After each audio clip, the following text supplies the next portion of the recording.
So what is the lonely chapter? The lonely chapter for me, it's like a purgatory in time where you've got your kind of old, weaker, broker, less healthy, kind of more of a loser kind of personality, right? That kind of old version of yourself.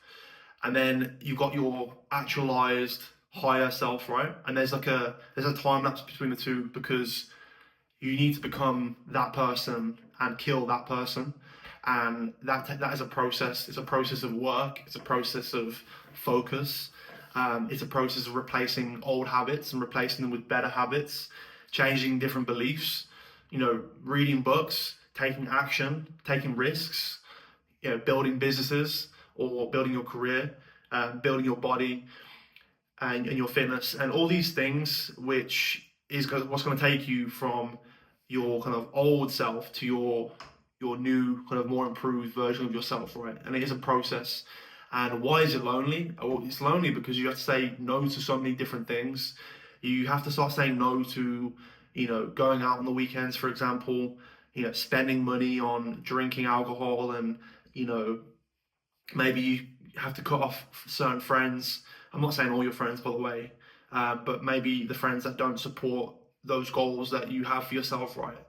And that can be isolating because obviously if you're focusing, you can't be at the pub, you can't be at the club, you can't be, dating loads of random girls. You have to be at your desk working hard or be at the gym. It's very isolating. You don't have, the time to be out doing things which don't serve your goal anymore. Because the thing is, as well, is like to get anywhere now, like not now, just in general, to get anywhere in life, like you're gonna have to go for a season of saying no, and it's very very difficult because if you don't, then it's gonna be hard to get enough compound interest, to get enough momentum to actually make any kind of meaningful shift whatsoever, where you actually transcend that kind of old lifestyle. That's why it's called the lonely chapter, because you basically have to say no to a lot of things.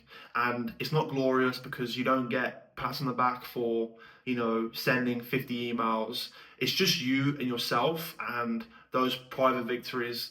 You're not going to have like loads of people saying how proud they are, because to them you're not going to be any different. Like they're not going to see the day-to-day effort. It's going to be years and years of work compounded before anybody gives you any credit whatsoever. It's about you, your vision, your goals, and letting go of the old version of yourself and aligning with the patterns and behaviors which can be embodied by the higher version of yourself, the actualized version of yourself. And this purgatory period is what's called the lonely chapter. And let's be real, like if you're not willing to endure the lonely chapter, then the likelihood that you're actually going to win is going to be low, because you're not going to have the bandwidth to actually make things happen. Also, the lonely chapter doesn't have to be 5 years consistently. It could be 3 months here, a year here, 6 months here. Like it doesn't have to be just one big long block of time, right? It's going to be seasonal, right? And I don't advocate for like just isolating yourself for like forever, right? Like it's a temporary period of time. So that's what you need to remember as well. You're making these sacrifices, but it's for a better version of yourself that you will achieve at some point in the future, and hopefully not too far away, although it will take probably years as well. So let's talk about my quote unquote lonely chapter as it relates to you guys. And my kind of monk mode period kind of started at the end of 2020 when I quit my corporate job. It was obviously around COVID, and I decided to move home and start a business. And yeah, like inevitably, like anyone's first business, it failed. It wasn't a success. And it was after a couple of years that I was like, okay, this is not working now. How about I picked up good skills in sales, and you can make really good money in sales. So it's like, okay, how about I just go back into the corporate world and get a job in corporate sales. And I worked for an FX company. This company are quite notorious for being one of the most difficult environments to work in probably London and the UK, right? Very ruthless. They actually fired me after, I think it was 2.5 months, because I didn't hit my target. And I was working 7 days a week and I was hustling my ass off. But they still decided to get rid of me, which was obviously a massive blow at the time. Had moved down to London for that particular job. committed to rent in London as well, which is obviously one of the most expensive cities to pay rent in the world. And there was no way in hell I was going to ask my parents to give me money. So I took the first job that came to me. Well, first of all, I worked in a bar for about 3 weeks. And then I started working at a tech startup, which they didn't have a product. So I was there to sell a product, which they didn't actually have yet. And that lasted for about 6 months until they ran out of money. So this is the end of 2023, probably probably like September, August 2023.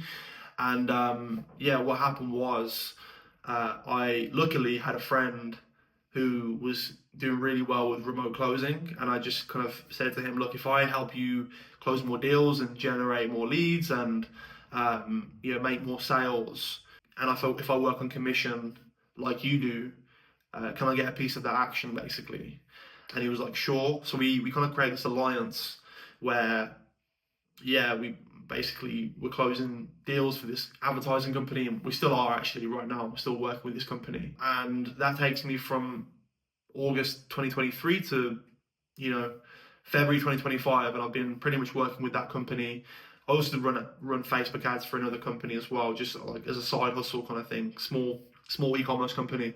Yeah, like the last say 18 months has been another monk mode for me because there was such pain that was caused by, first of all, failure in business, having my own failed business, but then also, and it was a public failure as well. Everyone knew what I was up to, and they saw it fail, and that's like private failure is like one thing, but public failure is almost like more humiliating, and then obviously starting these jobs, where I had big hopes for myself, and then having my hopes crushed as well. Very, very difficult. And then being in debt as well and having to pay London rent, like all this shit, right? All this pain. And it kind of led me to just going all in on this opportunity. And I started to make good money, and kind of got me to this point now. And I think that pain was like a motivator for me. It's like, I don't want to ever go back here ever again. So yeah, with that being said, yeah, my Lonely Chapters lasted probably on and off for about 4 years, and to be honest, there's still another few years ahead of me probably in this chapter of just like really focus on work and trying to create like a level of security where first of all I'm very established in my career, that's where I want to be, and I'm financially secure. And at that point, then I can almost like I've built the compound interest of like from the Lonely Chapter. I've built the momentum, and then from there I can almost like not coast, but like I can kind of ride the waves a little bit more, and not have to use so much force, but just be aligned with kind of more like allowing things to happen, because again I've built so much compound interest and momentum that it will just carry me through hopefully, and I'll be a lot more skilled, have more connections, I'll have more savings, I'll have a personal brand, and all these things which are going to help me become massively successful, right? So yeah, I've probably still got a few more years left of the Lonely Chapter, but it was a process, and I'm in a much better place now than I was a few years ago. I'm proud of what I've been through. I'm proud of the fact that I've been able to turn it around, come back from failure, and be in a good spot at just 26. And I want to finish on like, why is the Lonely Chapter necessary? To me, the Lonely Chapter is necessary because when you're in the beginning, again, you're just so far behind where you want to be and who you want to be, that you kind of just don't have a choice really but to just be really ruthless with your time. And again, I'm not saying to cut off friends completely. I still have a lot of friends from when I was from at school, for example, who I love, and they're like my brothers, right? So I don't subscribe to this whole like, cut your friends off kind of mentality. I don't like that. I think it's foolish, but to a degree you do have to cut off like certain things which aren't serving you, as mentioned, right? And if you want to bridge that gap as quickly as possible, then you need to be even more ruthless with your time, with your energy, and what you focus on. If you can be alone as well, like that's a superpower, because people who are comfortable being alone, you don't need reinforcement from other people. You can get by very minimally, and you can just focus. Whereas people who constantly need to be around other people, you might have to be around people who maybe aren't good for you, do you know what I mean? And maybe they're not conducive to achieving your goals, but because you need to be around people and you're scared of being lonely, that's a challenge. And you're going to find it more difficult to achieve your goal. So if you can learn to be happy by yourself, not to the point where you just completely isolate yourself and you never leave your house. I'm not saying you should become a hermit, but if you can be comfortable by yourself, then you can move quicker towards your goals and yeah, just cultivate this kind of inner strength. You can be selective about the people you bring into your life because you don't need anybody, or you're comfortable by yourself. Anybody who's telling you that this chapter is going to be easy is lying to you. Okay, I see people talk about, just lock in for 6 months, everything's going to be fine, and you're going to achieve all your goals in 6 months. Like, that's not true. Obviously, depending on the level of goal you want to achieve, right? I mean, simple basic goals can be achievable within 6 months, but if you want to completely transform your life, you can make really good inroads in 6 months. But if you want to build a successful business, for example, or you want to get in like elite shape, or whatever your goal is, become financial freedom, like, you're not going to get that in just 6 months. It's not going to take just 6 months. It's going to take years. And I think people want everything quickly now. It's the world we live in. We're very spoiled, population, civilization, society, because everything's instant. You can just get Uber Eats, DoorDash, Uber, like that, right? Amazon Prime, next day delivery. Like, everything's like right now, okay? But we need to deprogram that and realize that anything that's built is real, is going to take time, and it's always going to take time, and that's okay. And if you accept it's going to take you years instead of months, then if by like month 4 it's really difficult and you hate it, or things aren't going the way you want it to go because it's like month 4 and you just haven't built as much momentum and you're not as good as you think you are, quite frankly. If you have the mindset of it's going to take years, not months, then you're not going to just quit so easily, because your expectations meet reality, which is that it's going to take time. Okay, if you expect things to happen quickly, then you're going to be working against yourself. You're going to get frustrated, and you're going to give up easily because you're going to think you'll be doing a bad job and you're not succeeding. Like, no, man, like, it takes a while. These things take time, okay? And give yourself that kind of patience. But you also want to be completely impatient with your actions and taking as much possible action day by day as possible, while simultaneously being patient about the outcomes. If it takes you 3 years and you get there, I mean, what does it matter? Like, for example, I'm 26 right now. In 3 years, I'll be 29. I'll still be young. I'll still be healthy. I'll still be strong. I'll still be youthful. Hopefully, I'll be better looking than I am now. So, like, if it takes me 3 years, or even if it takes me 5 years, or even if it takes me 10 years, like, I've got friends who are in their late 30s and 40s, and they're still, they've still got energy. They're not old men by any means. Do you know what I mean? So, like, this whole idea is that you need to get, like, rich quick in your 20s, for example, it's nonsense. Let that shit go. Let things take as long as they need to be, quite frankly.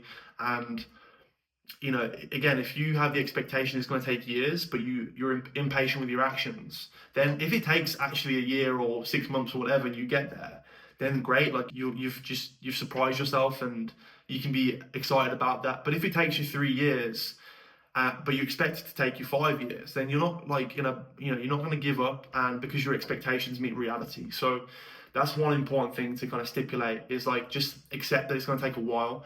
And anybody telling you that it's going to take 6 months or 3 months or whatever, or even just a year, they're probably trying to sell you something, and they're probably lying to you because they want you to buy something from them, right? Just embrace the fact that it's going to take a while, and that's okay. And be in it for the long term, because that's when you get the best results. And just to finish off, yeah, look, the lonely chapter, it's not a forever season. This is not your life. This is just a season, okay? This is just temporary. So first of all, embrace it, enjoy it, okay? And when you come out the other side, when you're financially more secure or financially more abundant, you're fitter and healthier, you're wiser, you're more intelligent, and you're more smart, right? You're gonna thank yourself every day that you did it, because it'll all be worth it in the end. You just gotta have faith of that. And when you take that leap, whether you just quit your job or whether you break up with that girl who's not quite right for you, you're gonna question yourself for a long time. You're gonna question yourself for a long time whether you made the right decision. People are gonna say, "Why did you break up with her? She was so beautiful and she was great for you. Why did you break up with her?" Or if you quit your job, it's like, why did you quit your job? You had such a secure income, and it was, you'd be in such a good path right now if you just hadn't quit your job. Why did you do it? And only you can answer that question, because it's an instinctive thing. It's like your instinct is telling you this is not quite right for me. I need to pursue something else, right? And the rest of the world, a lot of the rest of the world, are going to think you're crazy, and you might even yourself think you're crazy as well. You know, you're going to question yourself. You're going to wonder if you even made the right decision. That's what entrepreneurship is. That's what business is, right? And that's what self-development is as well. It's going through a period of uncertainty. This is why it's called the lonely chapters. Like it's uncertain, okay? But only you can prove yourself right. But I have genuine faith that if you have that instinct to tell you that this isn't right for me, this career is not right for me, this relationship isn't right for me, this town or this city is not right for me, and you take that leap, I think you'll be proven right in the end, because that instinct is usually in touch with that kind of actualized higher version of yourself who you actually want to be. So I'm gonna wrap it up there. Hope you enjoyed the video. Peace.